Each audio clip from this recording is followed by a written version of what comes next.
हाय सगळ्यांना. तर चला म्हणलं आता काय कर म्हणा तुमच्या संग थोडंसं बोलावं आणि सगळ्यांना प्रश्न पडला त्याचे उत्तर पण द्यावं म्हणलं. मागच्या 2 दिवसात तुमच्या संग असं बोलायचं होतं. जे जे कमेंट आले त्या तुमच्या मनात काय प्रश्न आहेत ते तुम्हाला सांगून टाकावं म्हणलं. कारण की माझा घसा बसला होता म्हणून मला काय सांगताच आलं नाही बघा. तर आज जरा थोडासा घसा मला म्हणजे आवाज जरा नीट झाला आहे म्हणून म्हणलं चला व्हिडिओ बनवा थोडासा आणि तुमच्या संग गप्पा मारावा. तर म्हणतात एवढं का आवरलंय ते पण सांगते. बसल्या बसल्या टाईमपास म्हणून रील्स बनवल्या. आधी ओमला डोस द्यायला नेलं होतं आणि बऱ्याच जणांना प्रश्न पडलात की ताई तुझं पोट सारखं का दुखतं, आणि आणखीन एक कमेंट पण आली होती ताई तू प्रेग्नेंट आहे का, मग ते पण सांगावं म्हणलं. तर मला हसायचं आलं बघा त्याचं, कारण तुम्हाला तसं वाटणं शक्यच आहे. कारण की माझं दुखणं बघून तुम्हाला ते वाटलंच असन, कारण तीच परिस्थिती झाली बघा माझी. मग म्हटलं चला सांगावं. तर तसं काही नाही आहे, फक्त माझं पोट दुखत होतं आणि उलट्या ती होत होत्या बघा. कारण मला ते प्रॉब्लेम झाला होता पोटाचा त्याच्यामुळं. पण मी ते दिवशी हॉस्पिटलला गेलते, मला गोळ्या हे दिल्या डॉक्टरने आणि परत पण बोलवलं आहे. मग जायचं आहे परत त्या गोळ्याने मला बरं वाटलं. आणि सगळेजण माझ्या एवढं प्रेम करत होता, मला समजून सांगत होता आणि कमेंट पण भरभरून केल्या होत्या. तब्येत खराब झाली, काळजी घेत आई आणि चांगल्या हॉस्पिटलला जा आणि गेल्यानंतर तिथला व्हिडिओ काढ आणि आम्हाला दाखव रिपोर्ट सकट, सोनोग्राफी हे कर. तर सोनोग्राफी करायची पोटाची डॉक्टरने सांगितलं आहे बघा त्या दिवशी. तर ती झाल्यानंतर पण मी दाखवेल तुम्हाला आणि हॉस्पिटलला गेलेलं पण दाखवेल बघा. आता 4 वाजून गेलात बघा आणि राधू ओम काय आली नाही, ट्युशनला गेल्यात दुपारी. ओमला नको म्हणलं होतं जाऊ, आता म्हणताना ओमला का नको म्हणत होते ते पण सांगते तुम्हाला. कारण की बघा सकाळी म्हणजे दुपारी बघा मी गेलते शाळेमध्ये त्याला घेऊन आणि त्याला 5 वर्षाचा डोस द्यायचा होता. 5 वर्ष पूर्ण झालं त्याचं इंजेक्शन दिलं आहे आणि मॅडम म्हणल्या त्याला ताई खेळायला लावू नका आणि बाहेर पण जाऊ देऊ नका, कारण ती मांडी सुजणार आणि दुखणार बघा. म्हणून त्याला नको म्हणलं जाऊ. राधूला सोडायला गेल्यानंतर तो पण आला माझ्या संग आणि तिथं जाऊन बसला. परत मॅडमला कॉल केला त्याला ताप आलाय का सांगा, तर नाही म्हणलं मी सांगते म्हणलं. परत त्याने काय ऐकलं नाही. मग बसल्या बसल्या घरी आला, काय करमतच नव्हतं म्हणून मी काय केलं, घातली साडी आणि रील्स बनवली बघा. पण जमलीच नाही मला. मी 2-3 वेळा ट्राय केली पण नाही जमली. थोडी का व्हायना चुकत होती आणि जिथं चांगली आली तिथं थोडी का व्हायना चुकायची. मग नकोच वाटायची टाकायची. थोडंसं घाबरल्यासारखं म्हणजे नाही का होत होतं गाणं पाठ नसल्यामुळं. गाणं पण पाठ केलं तर पण नाही जमलं तरी पण टाकली बघा. आणखीन एक आहे ती चांगली आली, नाही टाकली, जाऊ द्या म्हणलं. घसा माझा बसला होता 2-3 दिवस झालं, बोलताच येत नव्हता. आज तरी थोडं थोडं बोला येतं. आणि रील्स बनवलेला मी बऱ्याच दिवस झालं, महिना झालं मी काय रील्स बनवत नाही. सकाळी एक बनवली फक्त आणि टाकली, आपलं ओम संग बनवली होती. तर आता येताना राधू ओम शाळेत ना बघा. तर मॅडम म्हणलं त्याला काय उद्या शाळेत लावू नका. म्हणलं नाही लावत, असू द्या म्हणलं, गोळ्या हे दिल्या तर. म्हणजे सगळ्याला काळजी माझी पडली होती, काळजी वाटत होती. प्रियंका ताई तुझं पोट कशाने दुखतंय आणि एवढी तब्येत खराब झाली या. आणि हॉस्पिटलला गेल्यानंतर पण तिथं 2-3 फॅन भेटल्या होत्या, त्या पण म्हणजे ले असं हे करून एवढून सांगत होत्या की ती तब्येत खराब झाली, खात पीत जा. डॉक्टरने पण तसंच सांगितलं. म्हणजे जिथं जाईन तिथं भेटतात बघा ताई आणि त्या सांगतात बोलतात. असं नाही तसं नाही सांगत होते. बरं ते दिवशी मंडईत पण गेलते, तिथं पण ताई भेटल्या होत्या, त्यांनी नंबरही घेतला. परत महागारी आल्यानंतर संध्याकाळी आणखीन कॉल केला, आणखीन समजून सांगितलं मला असं तसं. मग मला बरं वाटलं, तेवढं चांगलं पण वाटलं. इथंच राहतात बघा मंडईपाशी.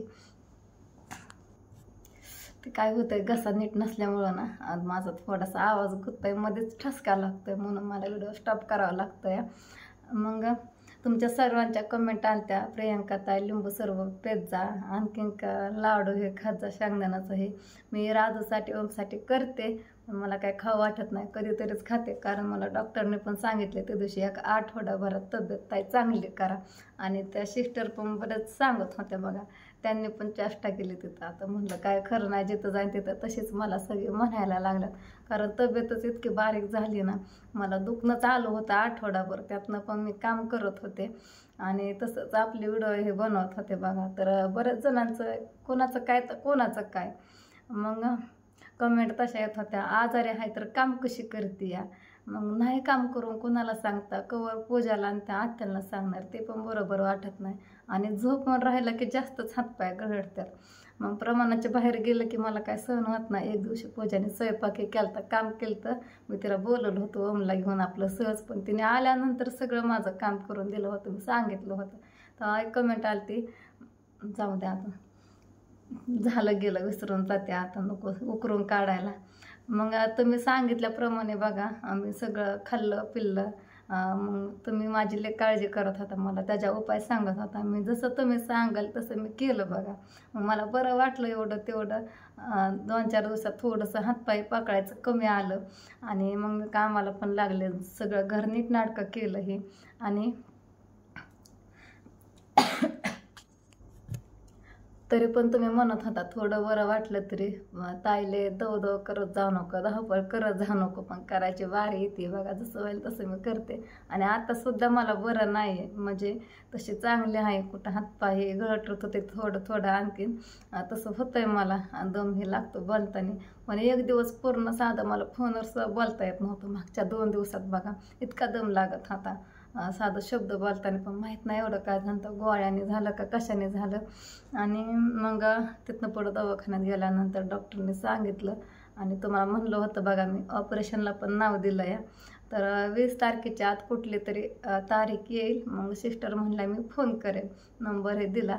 मग मला लई भीती वाटायला लागली आता. धडा करून मन धट करून गेले नाव द्यायला सगळं, पण डॉक्टरने नाव घेतल्यानंतर तिथंच भीती वाटायला लागली. तिथंच मला दम भरायला लागला. काय झालं काय माहीत. एक तर मी त्या दिवशी पण आजारीच होते भरपूर बघा.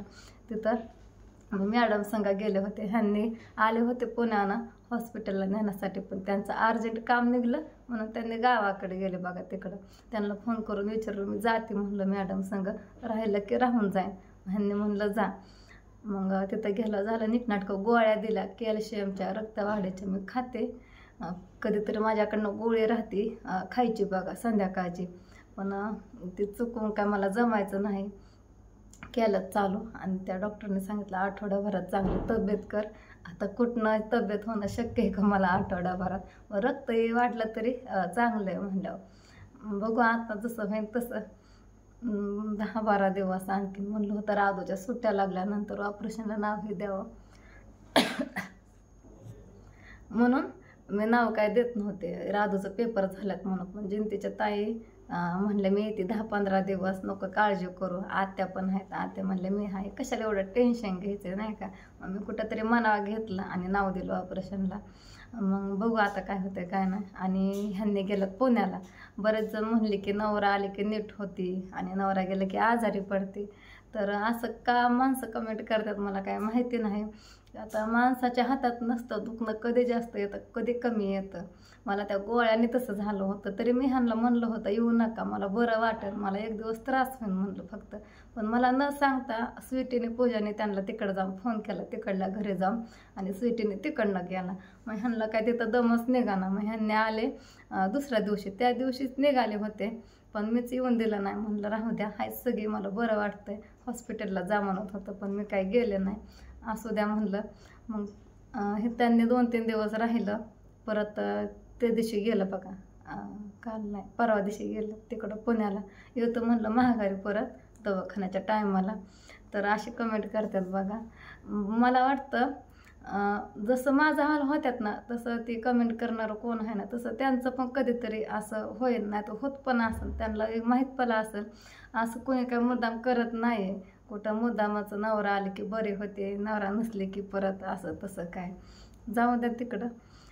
फक्त मला एवढं माहिती आहे, जे त्रास आपल्याला होतो ना तेव्हा कळतं काय होतं काय नाही, आणि जवळ कोणी असलं नाही नसल्यावरती. एवढंच सांगायचं होतं बघा. आता येते राधू आणि ट्युशनवरनं, आणि मला जायचं आहे आता थोडंसं माळवा आणायला. आज बाजार आहे बघा, गुरुवार आहे. तर मी आत्याला दुपारीच म्हणलं होतं, तर आत्या मी येते तिकडं, आपण दोघी जाऊया. गेल्या बारीने मी एकटीच गेलते. आत्या मला खवळ आहे म्हणली, पोरं घेऊन कशाला एवढ्या गर्दीत गेले. तर म्हणलं पोरच मला म्हणत होती चल मम्मी आम्हाला पण फिरायचं आहे, म्हणून मी आले होते. तर म्हणलं आता कृष्णापाशी ओमला राधाला ठेवा, दुर्गा झोपली, दुर्गा उठल्यानंतर जावा म्हणलं आणि थोडंसं माळवं आणा. ह्यांनी म्हणलं तिथं गेला सांग पैसे सोडतं, माळवं 2 दिवस झालं संपले. म्हणलं बाजारात स्वस्त मिळतं आणि जसं पाहिजे तसं काय असेल ते घेता येतं. आत्या म्हणलं ये 5-5:30 वाजता. मग मी जाणार थोड्या वेळानं आणि साडी पण घातली होती. ह्यांनी मला म्हणत होतं बसल्या बसल्या करमत नाही, रील्स हे बनवत जा की, म्हणून दुर्गा झोपली घेतलं थोडं म्हणा. पण त्या गाण्यावरती मला काय जमलीच नाही बघा रील्स. जी थोडीशी चांगली आली ते टाकले आणि जी चांगली आली तिथं थोडंसं चुकलं, घाबरल्याने झालं, म्हणून मी तशीच शेव करून ठेवली, ती काय नाही सोडली. तर असू द्या, ड्रेस घालते नाही तर दुसरी साडी एखादी घालावं म्हणलं आणि मग बाजारात जावं थोडंसं आत्यांना घेऊन माळवं आणायला. घसा काय माझा नीट व्हाय नाही बघा. आणि उद्या राधूची शाळा परत आणखीन. आता ओमला उद्या पाठवून शाळेत काय पाठवून जमायचं नाही, त्याचा पाय पण सुजल संध्याकाळनं. मॅडमने सांगितले भरपाणी आणि शाखा गोळी पण दिली, ताप आला तर त्याला पाजायला बघा. असू द्या. आणि रडण म्हणल्या 2 दिवस त्रास होईल त्याला, कारण 5 वर्षाचं त्याला इंजेक्शन दिलंय बघा. त्याचं नाव पण मला आठवण आहे. असू द्या, बघू तिथं बाजारात गेला पण थोडासा व्हिडिओ घेईन आणि तुम्हाला दाखवीन मग. आणि या साडीची पिन पण मला जमा नाही, नवीनच असल्यामुळं काय नीट पिन येईना झाली. ब्लाऊज पण टाकल्याशिवाय वर्षभरात आज मी साडी घातली बघा. ही तिला उलगडून पण बघितली नव्हती मी आणखी.